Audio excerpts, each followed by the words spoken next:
De Atos, capítulo 13, você pode abrir sua Bíblia lá em Atos, capítulo 13. O pastor Pedro já expôs do verso 1 ao verso 3. Quero lê-los novamente para pegarmos o contexto, relembrarmos o contexto aí do versículo 4 até o versículo 12, que será o tema da minha mensagem hoje e também no próximo domingo. Estarei domingo que vem aqui também, compartilhando da palavra. Então eu quero abordar esse texto em duas mensagens, tanto pela profundidade dele, quanto por sua complexidade. Tem alguns elementos novos aqui nesse texto em relação àquilo que Lucas retratou anteriormente nesse livro, no livro de Atos, quanto a alguns pontos centrais no que diz respeito à fé em Jesus e à conversão, quando muitos levantam suspeita se a conversão do procônsul Sérgio Paulo foi genuína ou não. Eu quero dividir em duas mensagens esse texto aqui de Atos, capítulo 13, versículo 4 ao 12, mas para relembrarmos o contexto, abra sua Bíblia lá em Atos 13, 1 em diante. Havia na igreja de Antioquia profetas e mestres: Barnabé, Simeão, por sobrenome Níger, Lúcio de Cirene, Manaém, Colácio de Herodes, o tetrarca, e Saulo. E servindo eles ao Senhor e jejuando, disse o Espírito Santo: Separai-me agora Barnabé e Saulo para a obra a que os tenho chamado. Então, jejuando e orando, impondo sobre eles as mãos, os despediram. Enviados, pois, pelo Espírito Santo, desceram a Seleucia e dali navegaram para Chipre. Chegados a Salamina, anunciavam a palavra de Deus nas sinagogas judaicas. Tinham também João como auxiliar. Havendo atravessado toda a ilha até Pafos, encontraram certo judeu mágico, falso profeta, de nome Bar-Jesus, o qual estava com o procônsul Sérgio Paulo, que era um homem inteligente. Este, tendo chamado Paulo e Barnabé e Saulo, diligenciava para ouvir a palavra de Deus. Mas opunha-se-lhes Elimas, o mágico, porque assim se interpreta o seu nome, procurando afastar da fé o procônsul. Todavia Saulo, também chamado Paulo, cheio do Espírito Santo, fixando nele os olhos, disse: Ó filho do diabo, cheio de todo engano e de toda malícia, inimigo de toda a justiça, não cessarás de perverter os retos caminhos do Senhor? Pois agora eis aí está sobre ti a mão do Senhor, e ficarás cego, não vendo o sol por algum tempo. No mesmo instante caiu sobre ele névoa e escuridade, e andando à roda procurava quem o guiasse pela mão. Então o procônsul, vendo o que sucedera, creu maravilhado com a doutrina do Senhor. Atos capítulo 13, queridos, é um daqueles textos extremamente importantes para nós entendermos não apenas o avanço do Evangelho ao longo do livro de Atos, quanto para a própria história do cristianismo, em termos de um personagem que, a partir de Atos 13, toma certo protagonismo, não apenas no livro, mas na evangelização daquele primeiro século. Que é quando, então, Saulo passa a ser reconhecido como Paulo, em que, pela própria cultura romana antiga, uma pessoa tinha três nomes.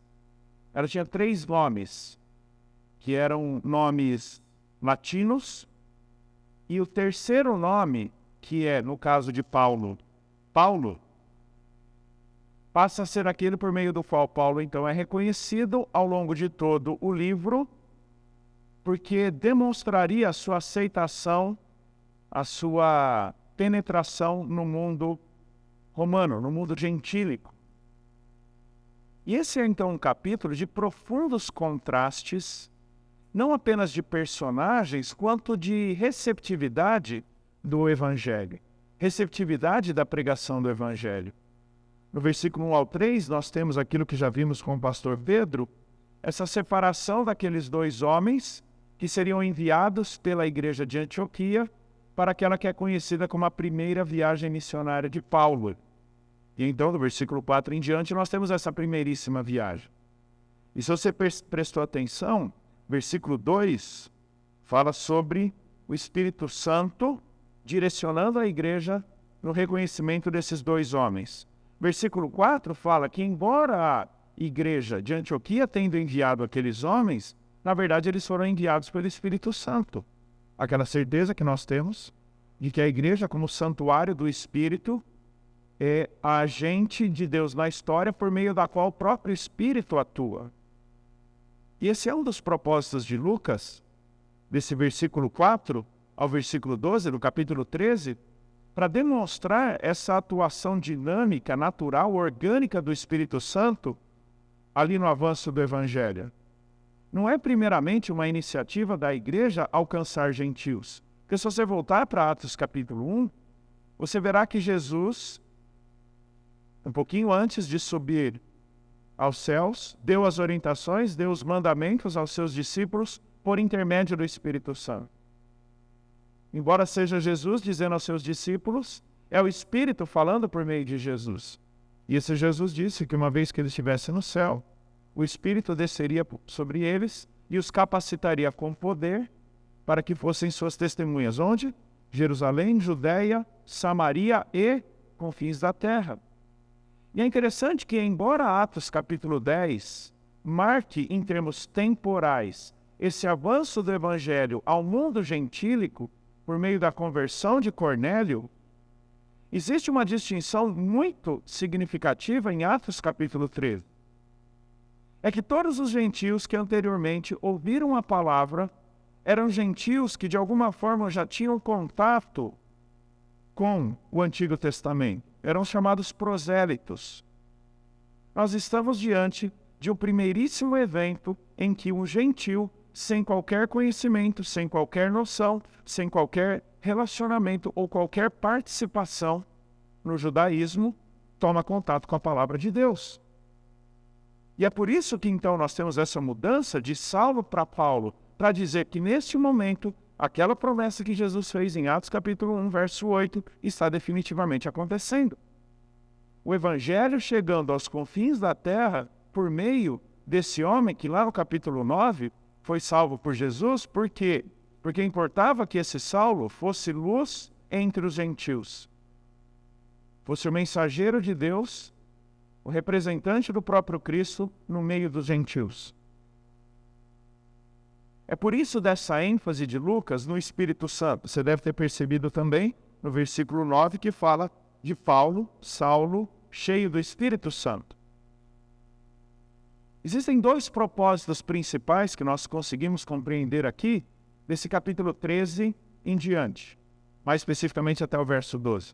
O Espírito Santo atua por meio da igreja e atua por meio daqueles que, pregando o Evangelho, representam essa igreja mundo afora. E o segundo propósito, como eu já mencionei, é para falar sobre esse avanço do Evangelho ao mundo gentílico, gentílico por natureza, sem qualquer contato com o judaísmo. E aqui é um outro contraste bastante interessante, que fala sobre aquele primeiro público para o qual normalmente Barnabé e Saulo pregavam o Evangelho na medida que eles chegavam numa cidade, que eram as sinagogas judaicas. Daqui a pouquinho eu já volto para isso, só para então fechar nesse momento esse duplo propósito de Lucas. Por que é importante a gente entender o propósito de Lucas com esse texto? Que não é novidade um mágico presente em Lucas. Tá? A gente já ouviu falar de um tal de Simão, um mágico, lá atrás. Então não é novidade você ter um indivíduo que praticava magia com o propósito de perverter o Evangelho ou a doutrina. No entanto, é pela primeiríssima vez que nós temos um gentil sendo influenciado por um judeu mágico. Olha o contrassenso aí, um judeu mágico. Tá? É tipo é como se nós tivéssemos um crente pajé que pratica pagelança mística. Tá? Existem pajés convertidos, como nós sabemos, aí no próprio Brasil, né? Tribos indígenas já alcançadas pelo Evangelho, mas que abandonam a pagelança. Aqui a gente tem um judeu, e a inscrição aqui, né, judeu, é para justamente dizer o seguinte: ele vem do contexto veterotestamentário. Ele tem noção da teologia do Antigo Testamento, que essa é uma das preocupações de Lucas em Atos, pontuar quem é quem aqui na narrativa. Mas ele é um mágico. Ele não tem nada a ver, absolutamente nada a ver o Antigo Testamento, ele não está na expectativa do Messias. Ele não vive em função das promessas do Antigo Testamento. Portanto, esse tal Jesus, sobre quem Barnabé e Saulo têm pregado, não faz o menor sentido para Elimas. Não faz o menor sentido. Mas vai fazer sentido para um gentil que não tem a menor noção do Messias que o Antigo Testamento aguardava. E que, portanto, esse judeu, por nome Bar Jesus, tenta afastar do procônsul Sérgio Paulo. Ok? Então esse é o propósito de Lucas com essa porção. E você deve ter percebido, é uma porção de muitos contrastes. Eu quero pontuar alguns aqui, que devem ocupar boa parte do nosso tempo aqui nessa manhã. Primeiro, esse certo judeu mágico, ele tem por nome Bar Jesus, que no hebraico, no aramaico, significa filho de Josué, que é o termo judaico, hebraico, que significa o quê? Salvador. Tá bom? Muito possivelmente, Lucas já traduziu para Bar Jesus, porque é o que seria mais tranquilamente entendido pelo próprio Teófilo, que é um grego de natureza, mas muito possivelmente pela própria terminologia dos nomes do primeiro século, esse seria um Bar Josué. Tá? Que significa o quê? Salvador. Esse é o filho do Salvador. Mas você percebeu como Paulo o chama no versículo 10? Filho do diabo. Queridos, geralmente na narrativa hebraica, na narrativa bíblica, os detalhes não são acidentais. Bar Jesus com filho do diabo. Seria um Bar Satã. Essa seria, digamos assim, esse seria o uso natural e literal ali de um judeu. Bar Jesus, Bar Satã. Esse indivíduo, ainda que tendo todo o contexto do Antigo Testamento, daquela teologia revelada pelo próprio Deus por meio dos profetas, é alguém que está muito mais ligado ao diabo do que propriamente ao Salvador. E esse episódio aqui é importante para nós, para nos apresentar que existe sim uma batalha espiritual que paira no mundo, sobretudo nos contextos onde há uma pregação intencional do Evangelho. Dependendo da sua tradição cristã, eu venho de uma bem fechada a essas ideias de Satanás atuando, isso é coisa do diabo, né? Alguns vêm de contextos onde tudo é culpa do diabo e que, eventualmente, caminhando para um lado extremo oposto, que é o meu, nada é do diabo. Né? Tinha-se medo em falar do diabo. Não me lembro de alguém ter feito sinal da cruz quando falou do diabo dentro da igreja, mas beirava isso. Beirava isso daí. Dependendo do seu contexto, muitas vezes o diabo é o personagem central da história, ou de repente ele é ninguém na história. Mas Atos vem nos lembrar. Os evangelhos vêm nos lembrar. Gênesis capítulo 3 vem nos lembrar. Efésios capítulo 6 vem nos lembrar de que sim, existe um inimigo do povo de Deus, que é o inimigo do próprio Deus, que atua na história com o propósito de perverter os retos caminhos do Senhor. Que tem por propósito manchar, macular, tornar ignorantes pessoas em relação ao Evangelho.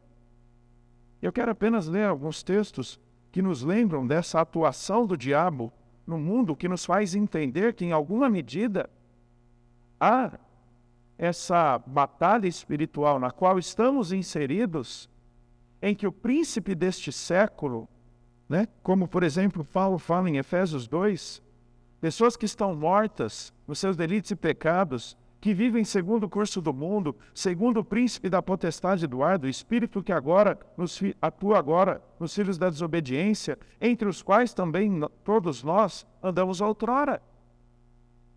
E aquele sobre quem Paulo fala em 2 Coríntios capítulo 4, Se o nosso evangelho ainda está encoberto, é para os que se perdem que está encoberto, nos quais o Deus deste século cegou o entendimento dos incrédulos, para que lhes não resplandeça a luz do evangelho da glória de Cristo, o qual é a imagem de Deus.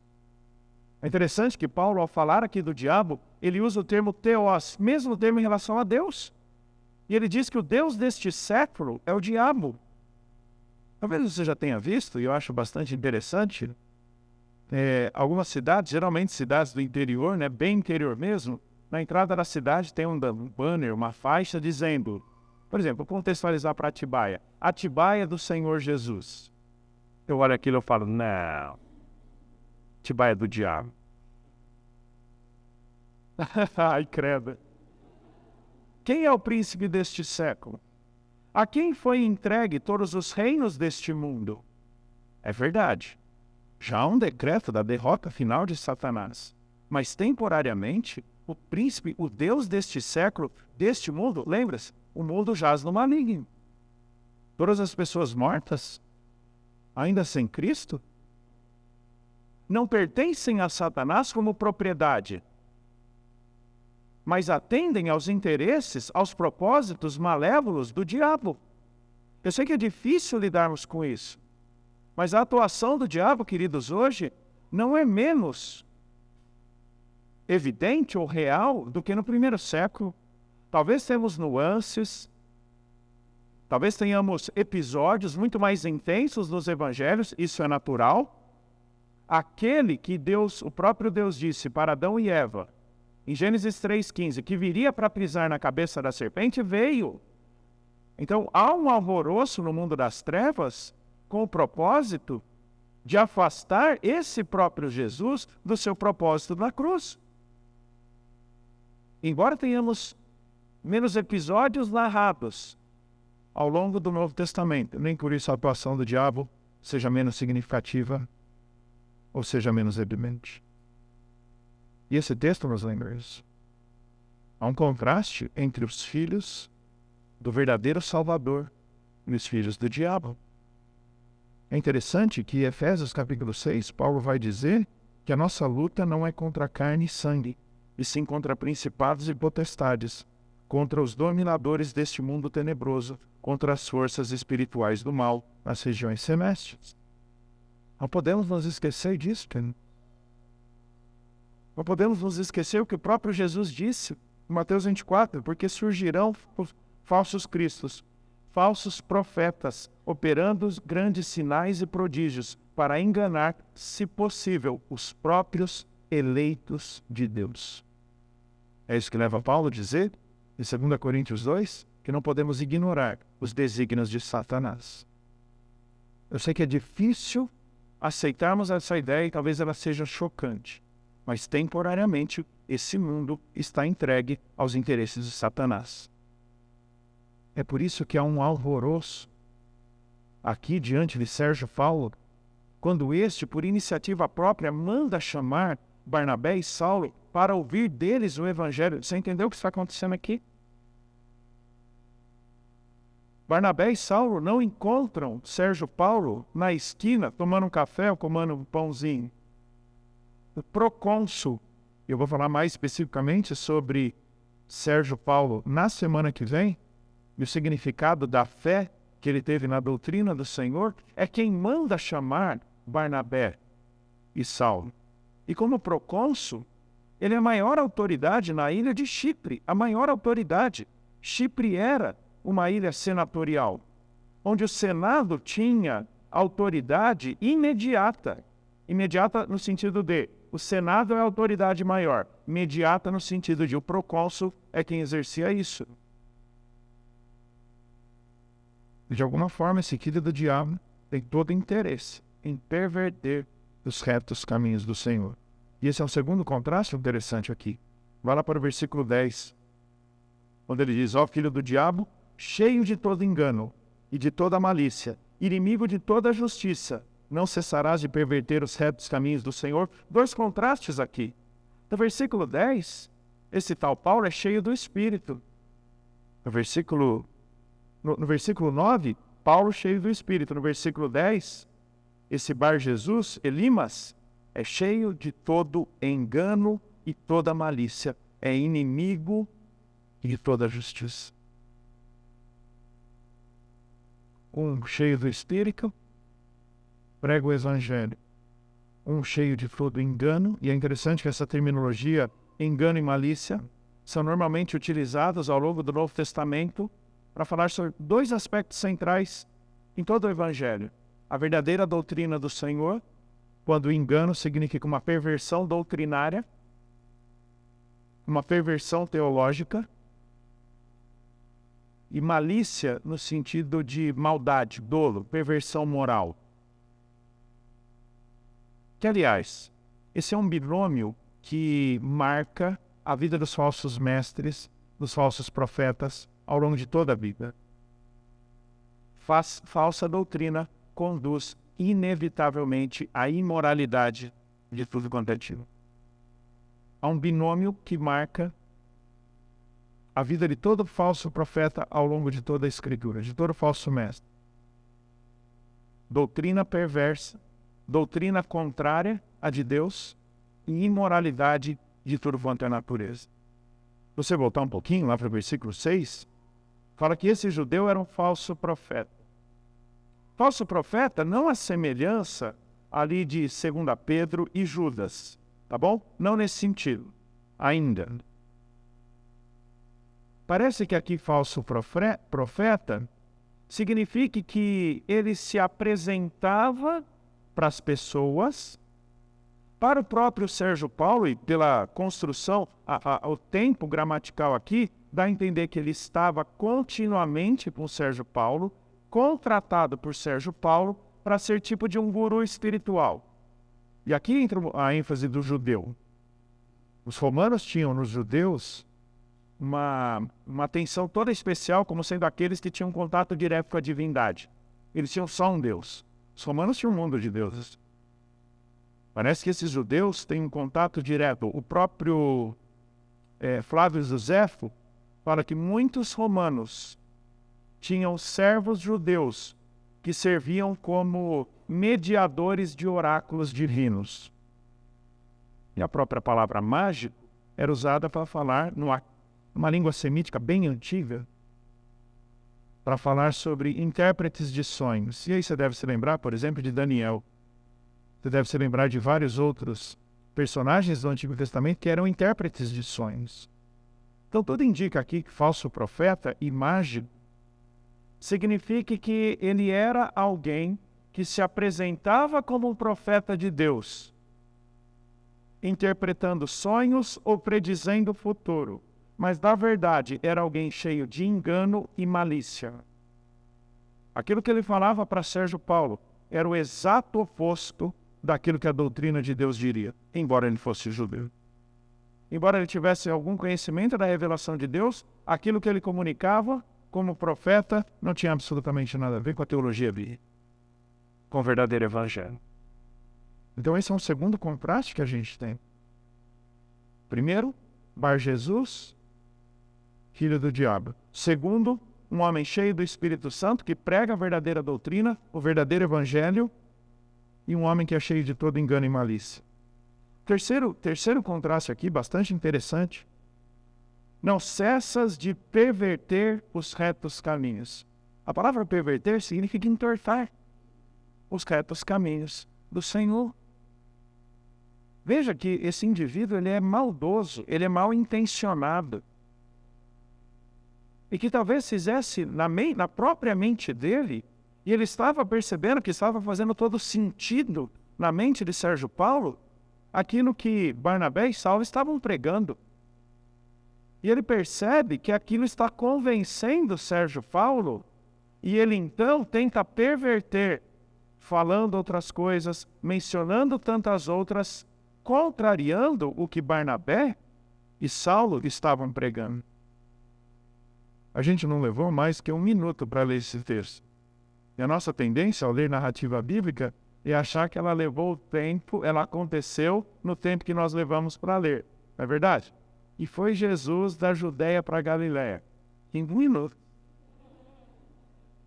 15 minutinhos ali foi o tempo que eu levei para ler a história. Pessoal, toda a construção aqui do texto dá a entender que Barnabé e Saulo passaram algum tempo com Sérgio Paulo. E que na medida que eles estão pregando o Evangelho, veja, quantas vezes fala de forma diferente sobre o Evangelho. Palavra de Deus nas sinagogas judaicas. Já vou voltar daqui a pouquinho para a sinagoga. Versículo 5. No versículo 7 fala, diligenciava para ouvir a palavra de Deus. Versículo 10 fala dos caminhos do Senhor. E versículo 12, doutrina do Senhor. 4 vezes, um texto muito pequeno, para dizer que aquilo que eles estavam pregando era o Evangelho de Jesus. Eu sei que por 2 vezes está escrito palavra de Deus. Não equivale aqui palavra de Deus como sendo todo e qualquer texto bíblico de Gênesis a Malaquias, que era predominantemente o que eles tinham. A palavra de Deus aqui é sinônimo, é um paralelo de Evangelho. A morte e ressurreição de Jesus. Ou seja, aquilo que a palavra de Deus testemunhava ou apontava para Cristo Jesus. Não há indícios, e esse nem é o significado, de que Barnabé e Saulo estivessem pregando sobre a criação, ou sobre o êxodo, ou sobre o cativeiro babilônico.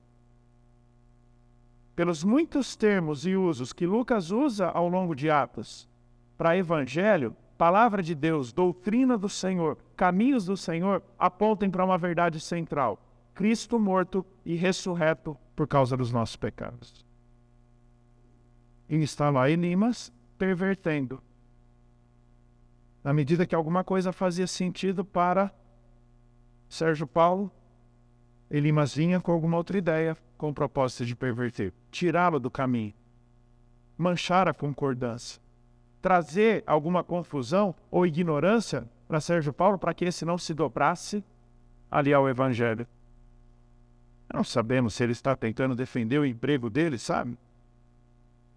Porque assim, na medida que Sérgio Paulo fosse salvo por Jesus, você não precisa mais de um intérprete de sonhos, encantador de ideias. Você não precisa mais de um falso profeta, porque o verdadeiro profeta já veio, que é Jesus. Mas fato é que essa narrativa nos fala, e como veremos ao longo de todo o livro de Atos, e veremos nas cartas posteriores a Atos, que tem muita gente intencionalmente dedicada à perversão do Evangelho. Isso é alguma coisa com que a igreja passa a ter que lidar sistematicamente a partir de Atos. Você deve se lembrar que as cartas do Novo Testamento estão predominantemente dentro de Atos. Elas vêm, em termos de narrativa, pós-Atos para a gente, na sequência da estruturação da nossa Bíblia. Mas a maioria delas está dentro de Atos. O próprio Paulo vai dizer em Efésios, ou em Atos capítulo 20, ali aos presbíteros de Éfeso, de que num determinado momento lobos vorazes entrariam na igreja com o propósito de perverterem a doutrina de Deus. Então esse contraste que Lucas apresenta para nós torna-se lamentavelmente uma característica muito normal no cristianismo a partir de Atos. Pessoas tentando perverter a verdadeira doutrina, pessoas tentando perverter o Evangelho. Gálatas é um exemplo disso. Judas, a carta é um exemplo disso. 2 Pedro é um exemplo disso. 1 Timóteo, capítulo 4, Paulo fala sobre isso. 2 Timóteo, capítulo 3, ele também fala sobre isso. Outro contraste bastante interessante aqui está no versículo 7 e no versículo 8, em que este Sérgio Paulo diligenciava para ouvir a palavra de Deus. E o tal de Elimas procurava afastar da fé o procônsul. A palavra grega é exatamente a mesma, com a diferença de que, em relação a Sérgio Paulo, há um intensificador. A minha tradução fala diligenciava para ouvir. Ele buscava obstinadamente. Entendeu qual é a disposição do coração desse homem? Entendeu qual é a busca e o interesse dele nesse momento, ao ponto de ter mandado chamar esses dois homens? Não sabemos se no seu ambiente de trabalho, no seu escritório, de onde ele despachava as coisas, na sua casa, o texto não fala. Mas esse homem está intencionalmente dedicado, interessado, inclinado para ouvir a palavra de Deus. E é legal a gente ver isso em Atos. Muito legal. A gente tem Cornélio,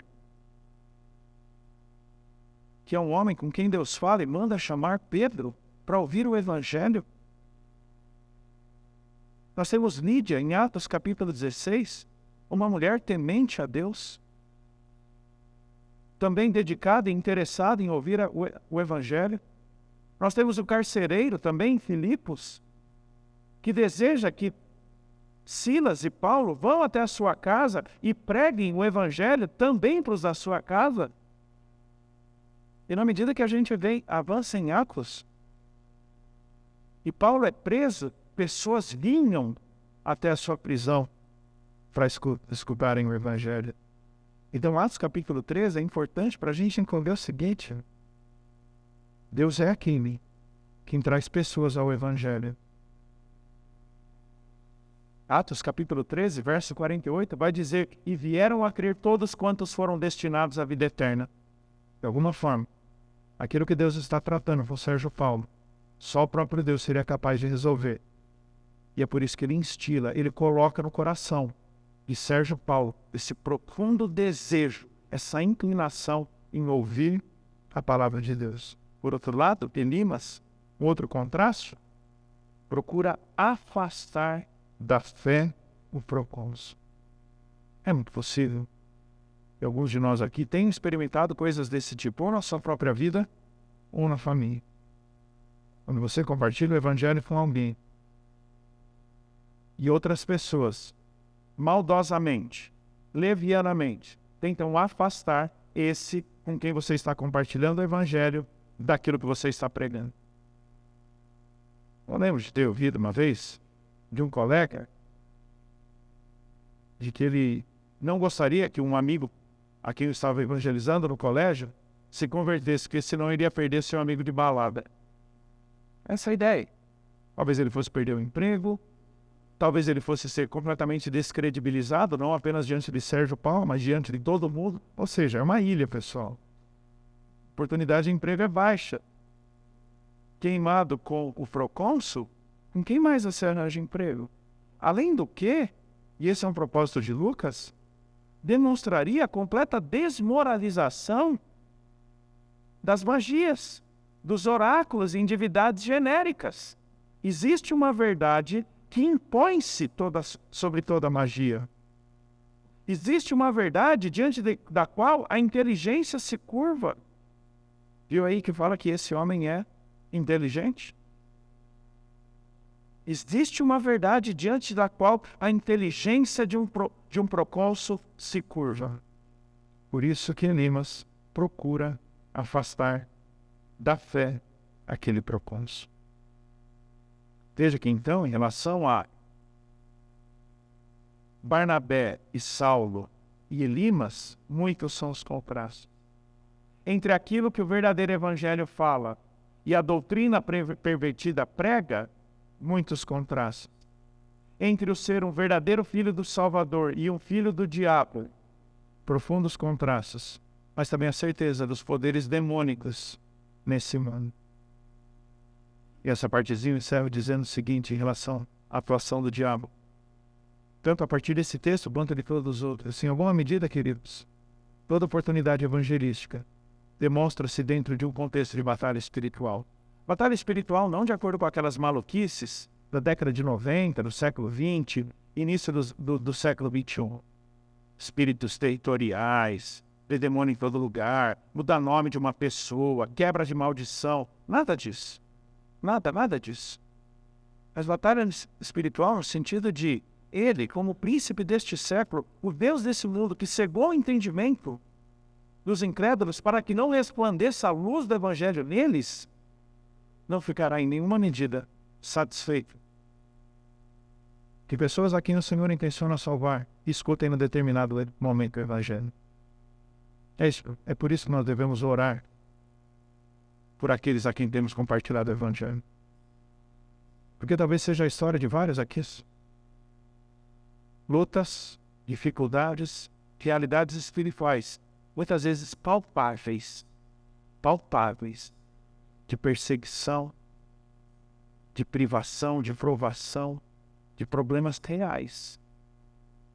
Quando Deus deste século deseja destruir a obra de Deus. Sabemos, no entanto, que aqueles a quem o Senhor quer salvar certamente serão salvos, mas nem por isso a batalha deixe de acontecer. Não nos esqueçamos disso. Nós estamos num mundo que, embora criado por Deus, está temporariamente entregue aos desígnios de Satanás. Este também, submisso e agente de Deus. Nunca a parte maior, além ou em igual medida, medindo forças com Deus. Nunca. Mas também cumprindo os propósitos de Deus. Mantendo essas pessoas cativas. Então, esse é um capítulo importante para a gente entender isso. Mas eu quero também voltar um pouquinho, ali para o versículo 5, quando fala que eles chegaram em Salamina, anunciaram a palavra de Deus nas sinagogas judaicas. Essa é aquela estratégia de Paulo, e também de Barnabé por um tempo, ao longo do livro de Atos. Eventualmente nós achamos que, ou quase que com exclusividade, que Paulo ia para a sinagoga simplesmente para cumprir o propósito de pregar primeiro ao seu próprio povo. Como ele fala em Romanos capítulo 1, versos 16 e 17. E ele vai repetir em Gálatas e Romanos várias outras vezes. Primeiro o judeu e depois o grego. Uma informação bem importante para a gente, porque isso vai marcar a sequência de Atos 13. Embora a sinagoga judaica fosse predominantemente composta por judeus, ela não era composta exclusivamente por judeus. Tinha gentios nas sinagogas. Passe um pouquinho, por exemplo, para o versículo 16 de Atos 13. Atos 13, 16. Na verdade, aí já fala no verso 14 que eles estão numa sinagoga, tá bom? Versículo 14, eles já estão numa sinagoga. Aí no versículo 16 diz: Paulo, depois da leitura da lei e dos profetas, levantou-se, fazendo com a mão sinal de silêncio, disse: varões israelitas, e vós outros que também temeis a Deus. Não há uma equivalência entre israelitas e vós outros que temeis a Deus em termos étnicos. Essa expressão, vós outros que temeis a Deus, significa gentios prosélitos. O que é um gentio prosélito? É aquele que abraçou o judaísmo. É aquele que abraçou a fé de Israel do Antigo Testamento, que está na sinagoga ouvindo igualmente a palavra de Deus.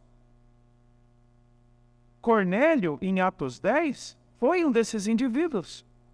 Porque o texto também diz que ele é temente a Deus.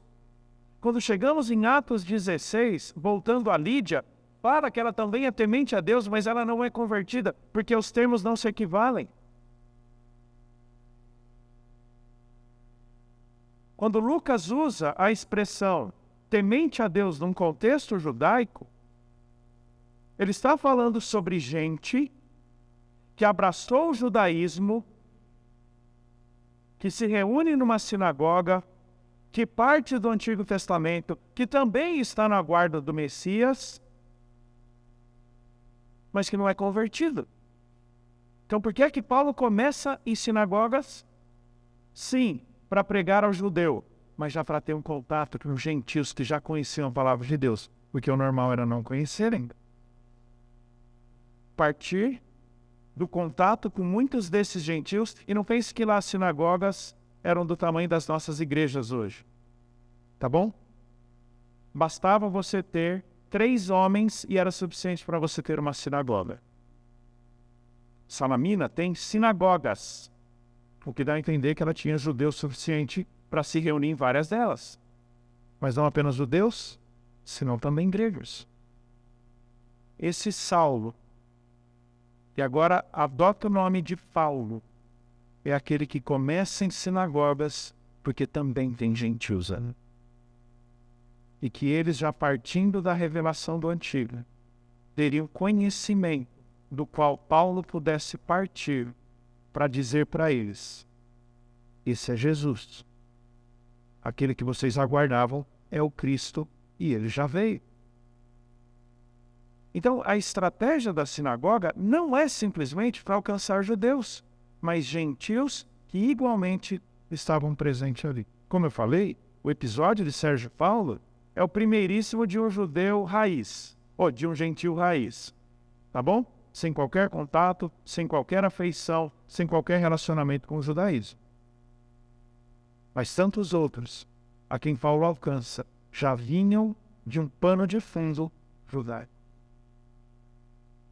E são muitas e muitas as vezes que falam em Atos que quando ele chegava numa cidade, ele ia para uma sinagoga para pregar aos judeus, mas também preencher a informação dos gentios de que esse Cristo já havia vindo.